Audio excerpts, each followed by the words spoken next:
Hi, I'm Misha. I use she, they pronouns, and I am a very proud lesbian. I'm Alex. I use anything but he, him pronouns, and I'm Ara, ace, and agender. My name is Carney.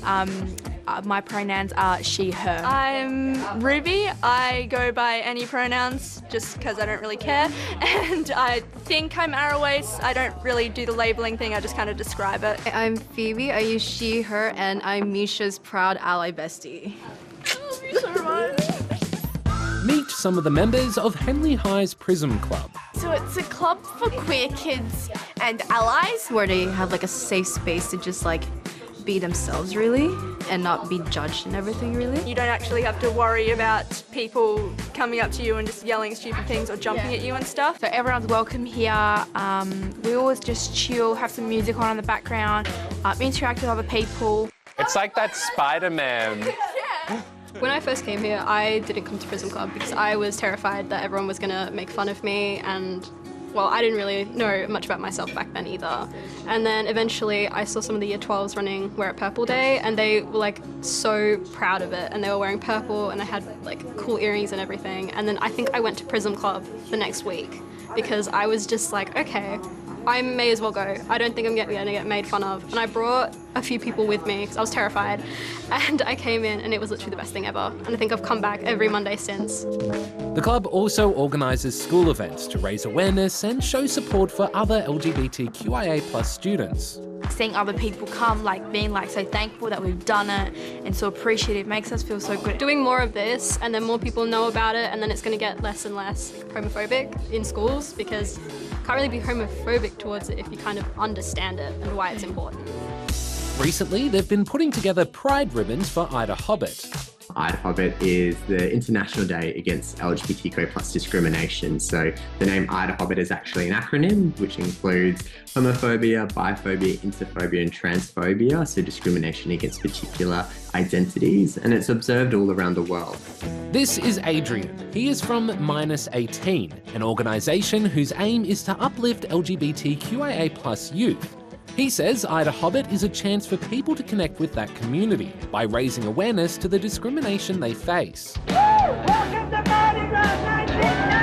IDAHOBIT also marks when, in 1990, homosexuality was removed from the World Health Organization classification of diseases.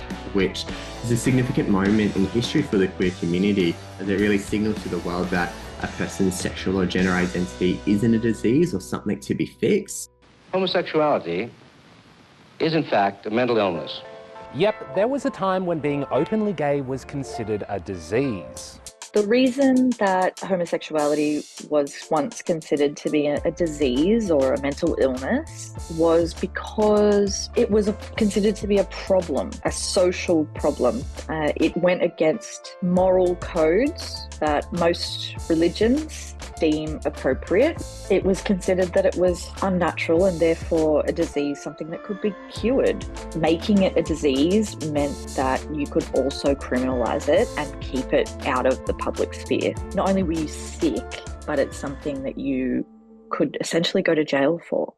Experts say some of the earliest records of same-sex relationships come from ancient Greece. Yeah, it was just normal. Like, it was normal to be attracted to all different kinds of people. It was normal to have desire for a range of different kinds of bodies. There was no stigma or shame. It was much more part of regular life. Like, it was ordinary, you know? But over time, that social mindset changed. In Europe, during medieval times, it was thought of as a sin, and then considered a crime during the Renaissance. Fast forward to the 20th century, and in many countries, including Australia, homosexuality was criminalised. Nothing! I was standing in a park, and I'm arrested! People who were in the LGBTIQA community felt like they needed to stay silent, they needed to stay private with their genders and their sexualities, that there was no space for them socially, publicly, and that it was a risk, right? It was a risk to come out. They could lose their jobs, they could lose their families, their friends, their livelihoods. There has also been a lot of violence directed towards the LGBTQIA+ community. We turn up in force! By the end of the 1960s, people had had enough, and activists made themselves more visible. advocating for better treatment and equality for LGBTQIA+ people. Do you think demonstrations like today serve any purpose? It shows people we're there. People just don't believe that homosexuals exist. On the 28th of June 1969, there were the famous Stonewall Riots in New York City in the US, where people held spontaneous protests after police raided a gay bar. 2, 4, 6, 8, gay is just as good as straight. It was the Stonewall Riots that inspired a group of protesters in Sydney to march down Oxford Street. The first Mardi Gras was about being glad to be gay, being glad to be queer, being glad to be part of a community that wasn't straight. It was about queer people coming out into public and saying, we're here and we're queer and we're not going anywhere, you know, like that we're going to celebrate our history, our culture, ourselves. We're going to celebrate each other, and we're not going to be made to feel shameful or scared anymore. But it quickly turned violent, with police arresting 53 people. Stop police attack! Okay, we're the black! Stop police attack! Okay, we're the black! In the decades that followed, things did start to improve, and there have been some big steps forward in the fight for equality. Here in Australia, homosexuality was eventually decriminalised in all states and territories by 1997. We have been campaigning for 9 years. 9 years to have these laws repealed. In 2013, laws were introduced making it illegal to discriminate against people on the basis of their sexual orientation or gender identity. And in 2017, the majority of Australia voted in favour of marriage equality.